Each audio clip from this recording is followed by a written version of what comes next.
Quel est le budget à prévoir pour arriver jusqu'à Santiago?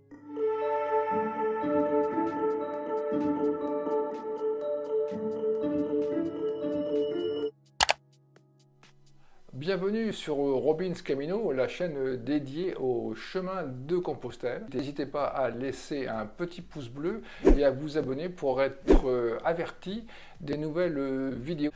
Dans notre budget pour le chemin de Compostelle, il y a deux postes importants. Il y a l'hébergement et la nourriture. Il faut rajouter également les frais de déplacement, c'est-à-dire pour vous rendre au point de départ et ensuite pour regagner votre maison après être arrivé à bon port à Compostelle.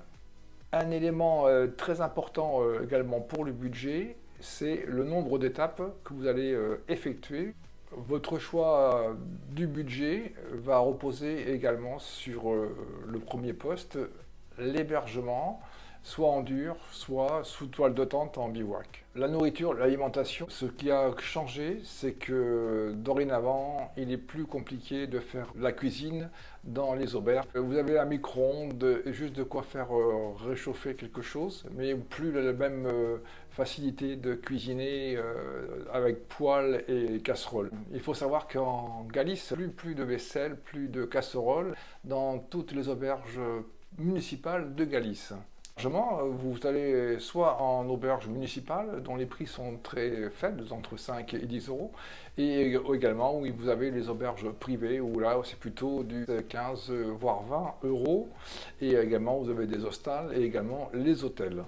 Notre ami de la chaîne Instant Vagabond estime que pour une personne en bivouac, les frais journaliers s'élèvent à environ 20 euros. Pour la dépense journalière, hébergement en auberge municipale ou privée et nourriture, il faut compter au minimum 30 euros par jour. À cela peut s'ajouter quelques euros pour des visites, des entrées de musées et autres.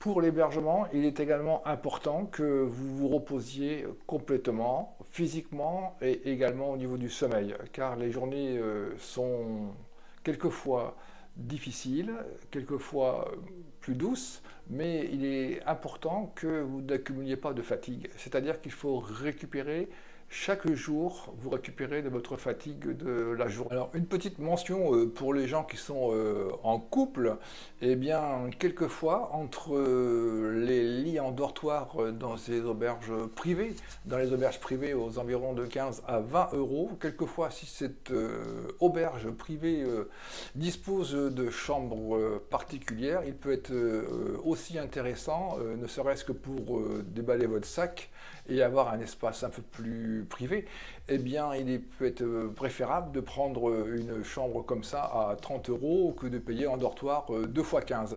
Voilà, donc il faut savoir qu'en cette période, il peut y avoir des difficultés sur l'hébergement et ça peut augmenter évidemment le budget.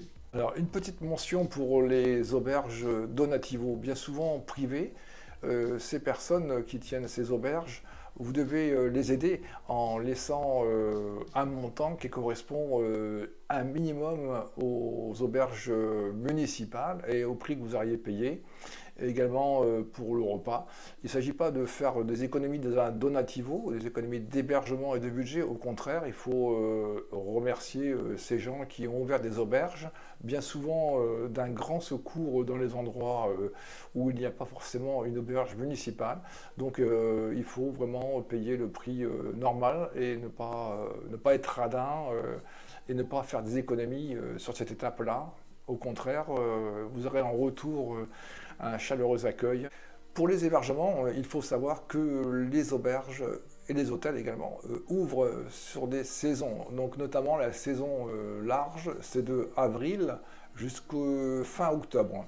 En dehors de cette période, s'il est bien agréable de marcher seul et à l'automne ou durant l'hiver, vous rencontrerez néanmoins le problème de l'hébergement, car de nombreux sites d'hébergement sont fermés. Les raisons, eh bien, les raisons, c'est qu'un hôtel ou une auberge privée, consacrée généralement plus aux pèlerins qu'aux touristes, eh bien, ces auberges, vu la rareté des pèlerins, du nombre d'occupants le soir, les frais de chauffage, notamment dans les régions fraîches, et l'hiver, beaucoup de régions sont fraîches en Espagne, eh bien, les frais sont trop importants, bien sûr, pour un manque à gagner. Et donc, les auberges ne sont pas ouvertes durant cette période. C'est l'explication, en fait. C'est que, voilà, comme un hôtel, beaucoup d'hôtels ferment également, car on ne va pas chauffer l'hôtel pour avoir 2 clients le soir. Bon, je pense avoir fait le tour de la question du budget pour l'hébergement, l'alimentation, les frais d'acheminement à prendre en compte, évidemment, et les petits extras. Je vous dis au revoir et bon camino.